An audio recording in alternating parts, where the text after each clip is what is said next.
नमस्कार दोस्तों the ground report के सेशन में आप सभी का स्वागत है। तो आज बात करेंगे स्वामी विवेकानंद के जीवन के बारे में। स्वामी विवेकानंद का जीवन भारतीय आध्यात्मिक वेदांत, योग और राष्ट्रवाद का अद्भुत संगम है, जो उठो जागो और लक्ष्य प्राप्ति तक रुको मत के संदेश के साथ युवाओं को आत्मशक्ति, मानवता की सेवा, सार्वभौमिक भाईचारे, अंधविश्वासों से मुक्ति का मार्ग दिखाता है, जहाँ वे मनुष्य को ईश्वर का अंश और अनंत संभावनाओं का भंडार मानते हैं और शिक्षा, धर्म व विज्ञान के समन्वय से भारत के पुनः जागृत करने का आह्वान करते हैं, जिससे धार्मिक सहिष्णुता, करुणा और स्वयं पर विश्वास प्रमुख थे।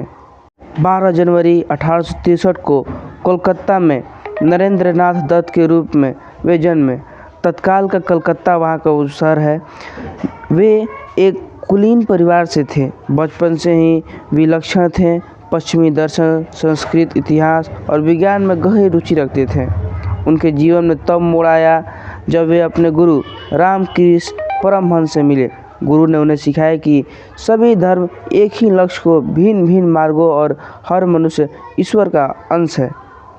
विवेकानंद ने अद्वैत वेदांता के सिद्धांतों को सरल, वैज्ञानिक और व्यवहारिक तरीकों से प्रस्तुत किया, जिससे यह आम लोगों के लिए सुलभ हो सके। उनका दर्शन सहिष्णुता और विश्व बंधुता पर आधारित था। जैसा कि उन्होंने शिकागो धर्म सम्मेलन 1863 में कहा, मुझे गर्व है कि मैं ऐसे धर्म का अनुयायी हूँ जो सहिष्णुता और सार्वभौमिक भाईचारे को शिक्षा देती है। साथ ही दोस्तों, उनका मानना था कि ईश्वरों को मंदिर में नहीं बल्कि गरीबों और ज़रूरतमंदों की सेवा में पाया जा सकता है। नर में नारायण, मनुष्य में ईश्वर की अवधारणा उन्होंने दी।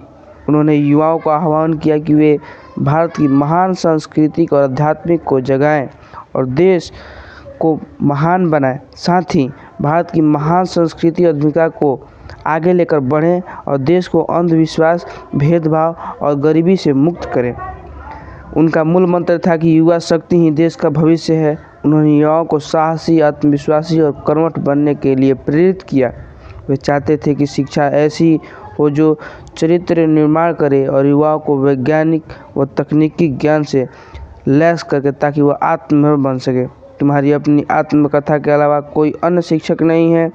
इसके लिए मैं दोस्तों बता दूं, इन्हीं के आज पुण्यतिथि पर, उनके जन्मदिन पर एक बहुत सारा कार्यक्रम रखा गया, जिसमें योगी आदित्यनाथ ने बहुत सारे अवार्ड को बांटे, जिसमें आज ये बताया जाता है कि युवाओं का दिन है। इस युवाओं का दिन दिवस को देखते हुए प्रधानमंत्री नरेंद्र मोदी ने भी इस पर प्रतिक्रिया करी।